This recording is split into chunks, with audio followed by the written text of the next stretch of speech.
Ladies and gentlemen, esteemed colleagues and honored guests, it's indeed an honor for me to be here today at the ASEAN Sustainability Agriculture and the Food Security Forum. This is an important forum, a very key gathering organized by KSI Strategic Institute for Asia Pacific, together with the ASEAN Economic Club and Reboganics. The effort that we see here, it truly reflects our kind of a shared commitment in ASEAN fraternity for us to work together to transform agriculture practices in our region and ensuring food security for our communities. Unfortunately, I cannot be with you in person due to other commitments, but I would like to take this occasion to be able to share some of the ASEAN Secretariat thoughts and our insights. Hopefully that will provide a much better understanding of the key priorities of the ASEAN fraternity moving forward. The theme of the forum, From Seeds to Solutions, targeted at advancing sustainable agriculture, it truly captures our shared vision. Today, we are not just here to exchange ideas. We want to be moving beyond theory, and now we want to be able to focus on true practical solutions that will create impact that can be applied to our unique, yet what I call interconnected settings. Now, with the challenges that we face already, like climate change, population growth, as well as the need for rising food demands, and most importantly, for us to move towards sustainable agriculture, all these are becoming critical elements that are influencing all decisions.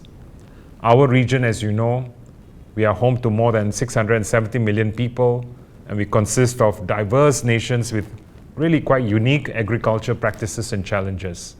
Now, this diversity is both our strength and also our responsibility.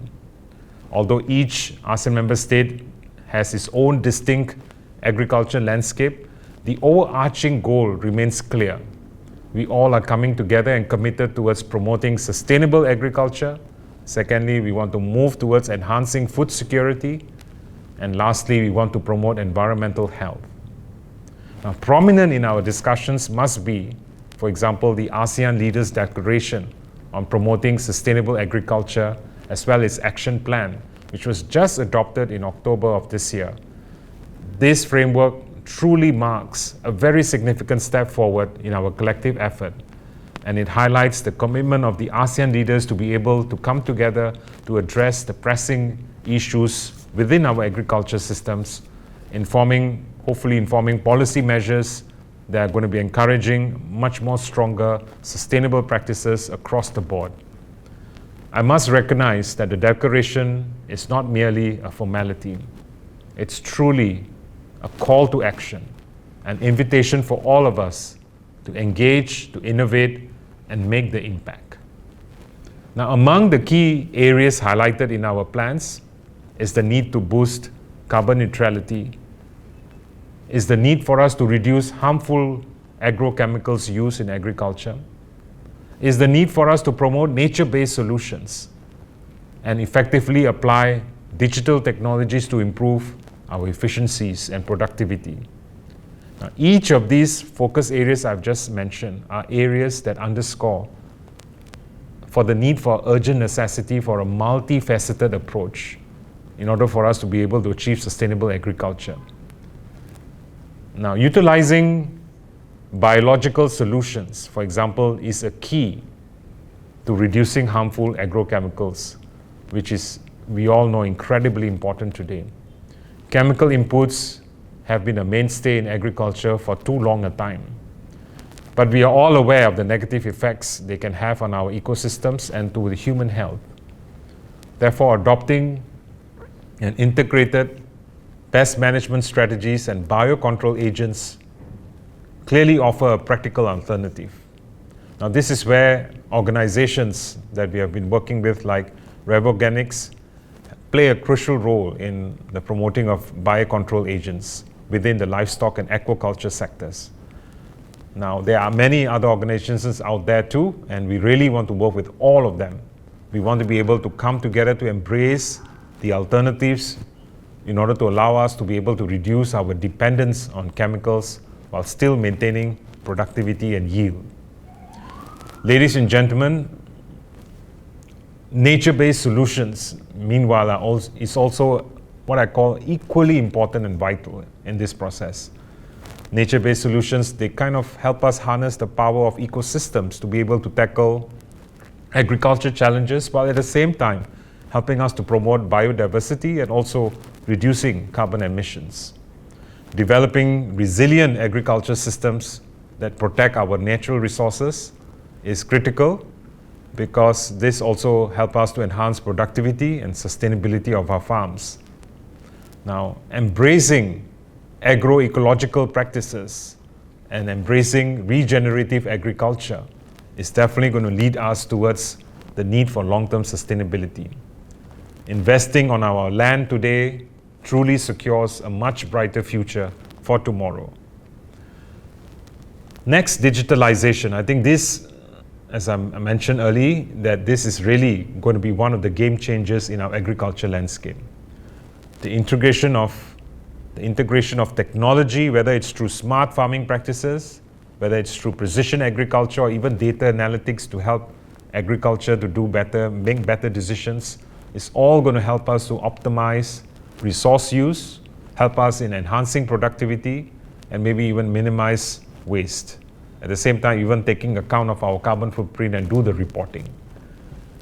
The digital divide, of course, in rural areas is going to pose a challenge. Yet, I believe it also presents incredible opportunities for us to be able to come together to help bridge these gaps. And we need to work harder to try to empower the farming communities to be able to provide them with tools necessary for them to be able to succeed in this rapidly evolving agriculture landscape. I think we can't run away that digitalization and the tools that are going to enable the farming community are going to be an important aspect of transition. However, reflecting on all these priorities, I think we must also emphasize that we do not operate in silos.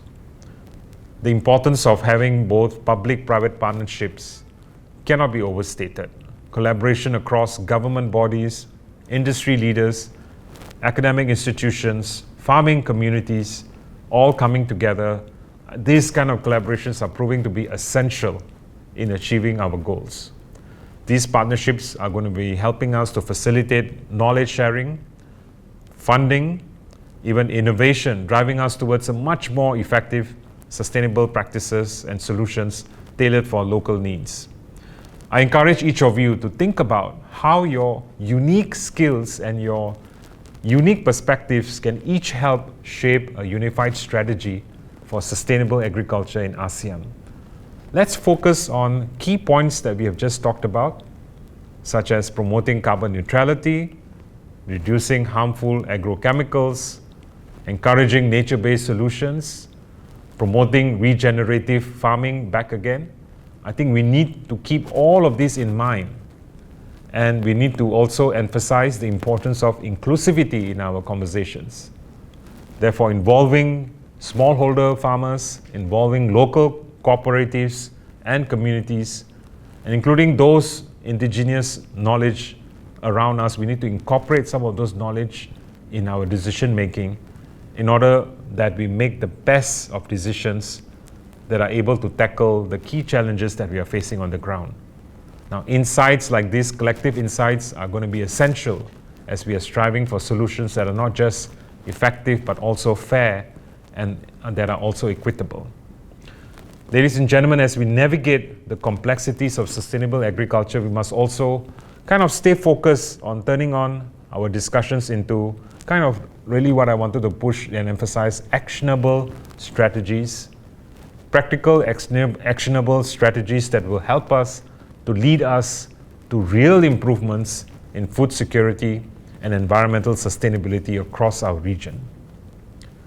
The journey from seeds to solutions, we all know, is going to be fraught with challenges, yet it's also one truly worth taking. Now, together with our collective strength, knowledge, commitment, we can definitely forge forward towards a much more sustainable agriculture future. And we all know that we cannot move this without the deep commitment and participation of the private sector, the big private sector. the big food companies, the big distributors that are truly the ones that generate demand, they are really going to be the ones going to be shaping the behaviors of our ability to move quickly towards sustainable and regenerative agriculture. And we want to ensure that we have them also working with them, leading and empowering us. Once again, thank you for your attention, and I look forward to engaging all of you in another occasion. Meanwhile, please have a very productive forum.